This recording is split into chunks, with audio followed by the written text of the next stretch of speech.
Il derby veneto della C2 è del Treviso che vince per 2-0 contro il Sandonà dopo una partita dai due volti. Nel primo tempo infatti il Sandonà conquista il centrocampo e mette in difficoltà in più occasioni la retroguardia trevigiana. Fallo dubbio in area biancoceleste e Spagnoli si becca una munizione per simulazione di fallo. Insistono i veneziani e ancora Spagnoli impegna di testa Piero Bon che vola all'incrocio per deviare in angolo. Bella azione del Sandonà con Soncin che porge a Palazzi ma il suo diagonale va di poco a lato. Nella ripresa esce il Treviso e adotta lo schema voluto da Pillon, giocare sulla fascia destra. Prima occasione trevigiana con Pradella che di testa manda fuori. Si riprova Boscolo ma Ramon devia con la punta delle dita. Scende sulla destra De Poli, cross per Fiorio che insacca da pochi passi. Non passano 3 minuti e con un'azione analoga il Treviso raddoppia.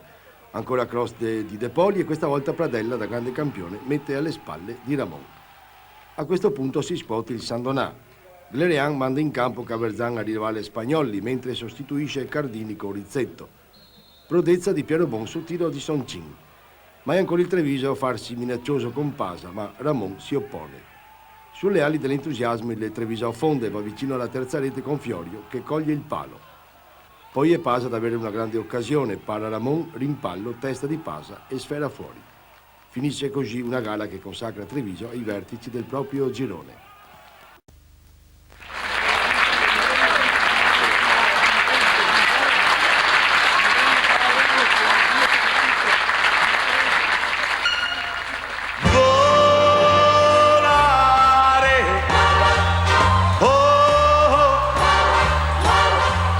Cantare, oh, oh, oh, nel blu dipinto di blu, felice di stare lassù. Il Treviso torna davvero a volare, supera il Sandonà, una delle dirette concorrenti alla promozione, conquista il terzo posto solitario in classifica e si porta a 2 soli punti dalla vetta. E il tutto a cospetto di oltre 4.000 spettatori, che però, prima di vedere il Treviso a 5 stelle, soffrono le pene dell'inferno. La prima frazione di gioco, infatti, reca il timbro veneziano e al 22esimo Spagnoli a chiedere il nulla osta per il gol, ma Andrea Piero Bon, ormai una garanzia, si oppone. Per i cugini del Piave la svolta dell'incontro è tutta racchiusa in quel contatto in area tra Rosso e Spagnoli, con l'attaccante che viene ammonito per simulazione. Secondo noi invece i minuti decisivi coincidono con l'intervallo durante il quale Beppe Pillon spiega ai suoi la necessità di giocare il pallone a terra e Alessandro De Poli inventa la sua metamorfosi da croce a delizia del complesso. Così, dopo un tiro di Boscolo respinto da Ramon, è proprio dal piede del fantasista che nascono i 2 gol. Il primo è firmato da Fiorio.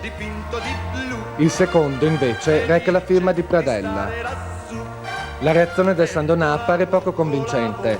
Ci prova l'ex di turno Caverzan su calcio di punizione. Quindi è Soncin a confezionare un pallonetto beffardo che Piero Bon neutralizza. Un fuoco di paglia se si tiene conto che il Treviso in contropiede ha 3 limpidissime opportunità, tra le quali, tanto per cambiare, il nono palo stagionale centrato da Fiorio. Finisce 2-0, ovviamente tra gli applausi.